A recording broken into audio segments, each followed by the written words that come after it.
to the House. The Honourable Trevor Mallard.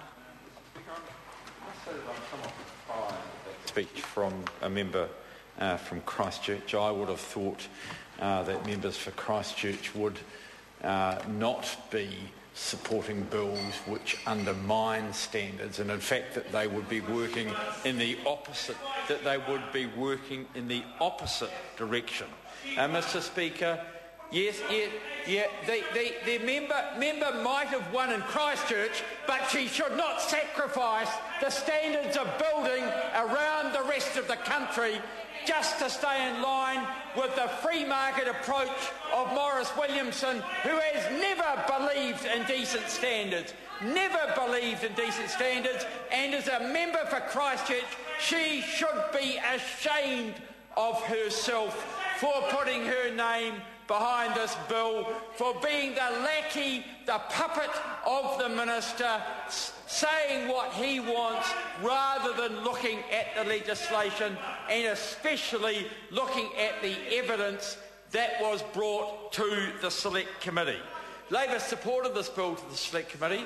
We had hope for it. We thought that it was a possibility that there would be a useful package that would be put together and that would work for the building industry in New Zealand. Unfortunately, with the evidence that came from two groups in particular, from consumers and from builders, what we heard was that this bill just does not cut the mustard. It does not cut the mustard, and what it will result in is a removal from the regulatory authorities of what, frankly, is not enough power and not high enough standards at the moment. What this bill is designed to do, and the member who spoke before me got it right early, she went for cheap.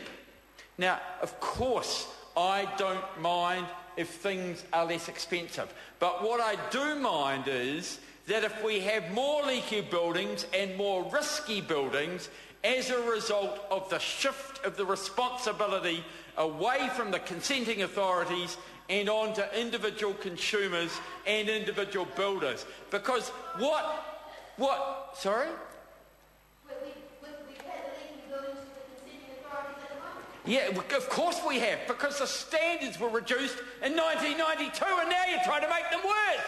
Now the member's trying to make them worse. Maurice Williamson had one crack at making a mess of it, and now as part of a government, and now what he wants to do is to make it worse still. So the standards were reduced by the National Party. We got leaky buildings, we've got a whole pile of trouble, and now he wants to make it worse. Mr. Speaker, the role of the consenting authorities is being reduced. And that accountability is not being pinned on anyone else. And so what's going to end up happening in the end? Maybe a shift away from the local authorities. Maybe a shift of responsibility away from them. Some people will think that that's a good idea.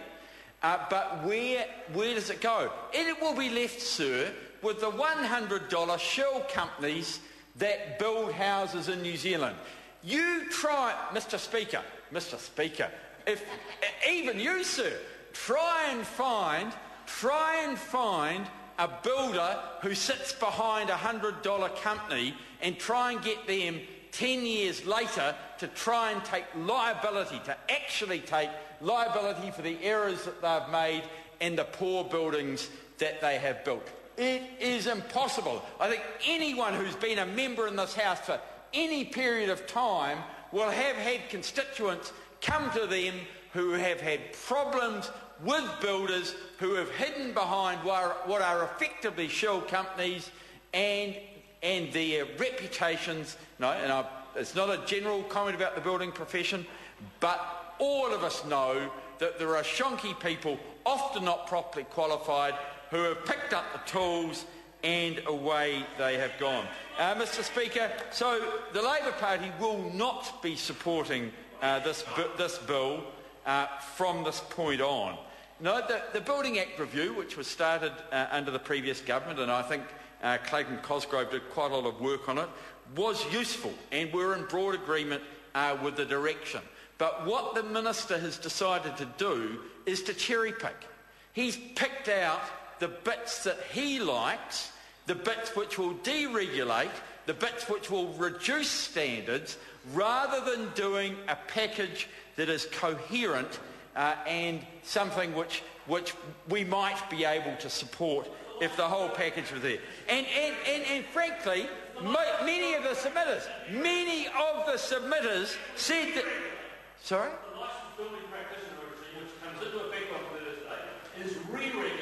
And the Minister's doing a good bit here and a bad bit there.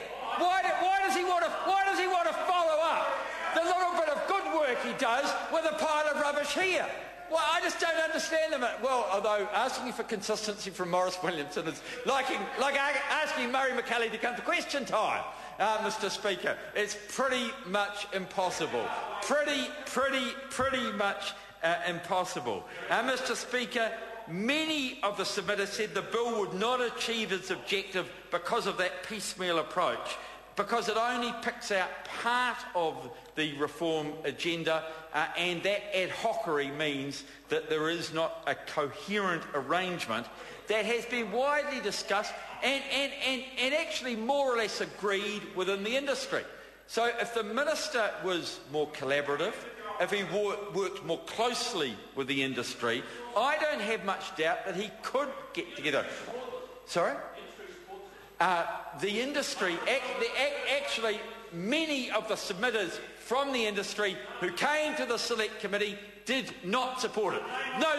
What they did was that they supported the review.